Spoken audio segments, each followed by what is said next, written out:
voilà. Du coup aussi, il faut pas trop, quand ça sort, il faut pas trop conserver au chaud parce que sinon après ça fond. Voilà, ça fond ça. Voilà. Et du coup là, maintenant on passe au jeu. Alors voilà. On va maintenant passer au jeu. Alors bien sûr, le pop-it, c'est fait pour manger, mais aussi c'est fait pour jouer. Parce que surtout, c'est jouer. Alors aujourd'hui, je vais vous apprendre un peu les jeux de pop-it. Alors on va commencer au premier jeu, le dernier qui éclate la bulle.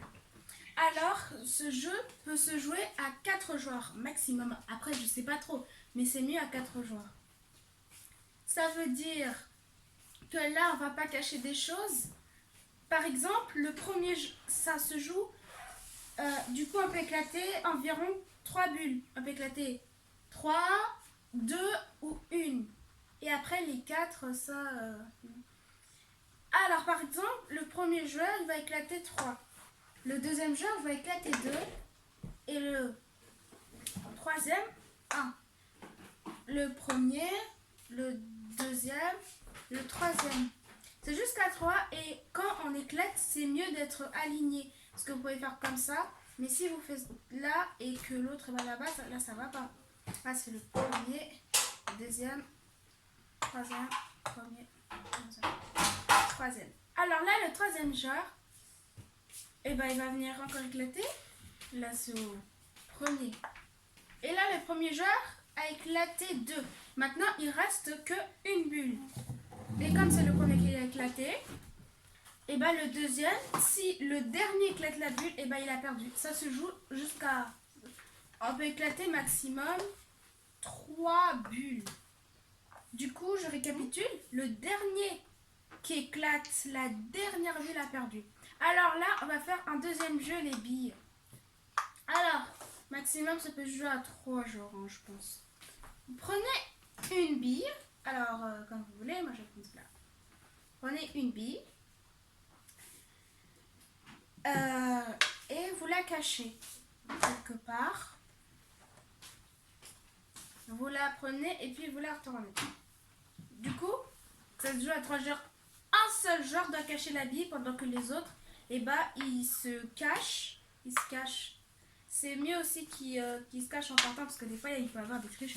Alors, après, on va venir éclater des bulles. Là, je pense qu'il n'y a pas de... On éclate 3 bulles seulement. Alors, le premier, le deuxième, le troisième, le premier, le deuxième, le troisième. Le premier, le deuxième joueur, le troisième joueur. Là, je fais une démonstration. Hein. Le premier, le deuxième. Ah! Le deuxième joueur est tombé sur la bille. Il a perdu. Le but, c'est de ne pas tomber sur la bille. Du coup, c'est mieux de choisir des billes. Après, vous pouvez choisir quelque chose d'autre. Mais c'est mieux de choisir ce qui tient le plus. Parce que si vous ne choisissez pas ce qui tient, et du coup, ça sera... Ça va pas trop marcher. Alors, je répète. Après, bien sûr, je vais inviter un joueur à venir jouer avec moi. Comme ça, voilà. Alors, je récapitule. Le premier jeu, celui qui éclate la dernière bulle. Alors, pour éclater, je fais les règles. C'est maximum 3 bulles. C'est-à-dire 3, 2 ou 1. Voilà. Du coup, ça, bien sûr, ça s'appelle la pop-it. Après, voilà. Voilà. Le principe, c'est surtout d'éclater ligne par ligne. Après, on veut faire comme ça, mais si vous faites comme ça et un autre comme ça, là, ça va pas. C'est mieux ligne par ligne. Comme ça, on s'embrouille pas trop et voilà. Et le deuxième joueur, la deuxième chose, la bille. Du coup, un joueur, ça se joue jusqu'à 4, mais c'est pas obligé. Un joueur va venir mettre une bille qui va retourner et après, on éclate. Et le dernier qui tombe sur la bille a perdu parce que déjà on sait pas. Et ce qui tient le plus dans ce jeu, c'est mieux de choisir la bille. Parce que la bille, la bille, oui voilà, ça tient mieux. Voilà, c'est la seule qui tient.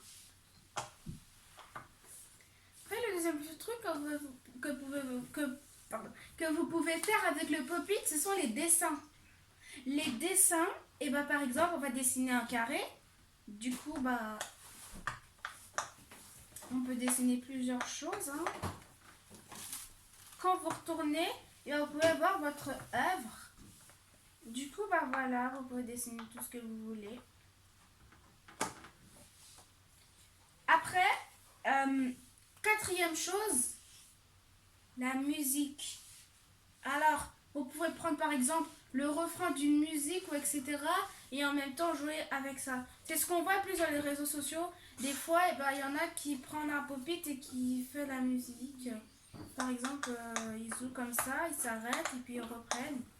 Alors, pour faire par exemple une musique entière, c'est mieux de prendre les grands pop-it XXL, voilà, les grands pop-it comme ça, vous pouvez faire même 4 musiques entières, 20, voilà.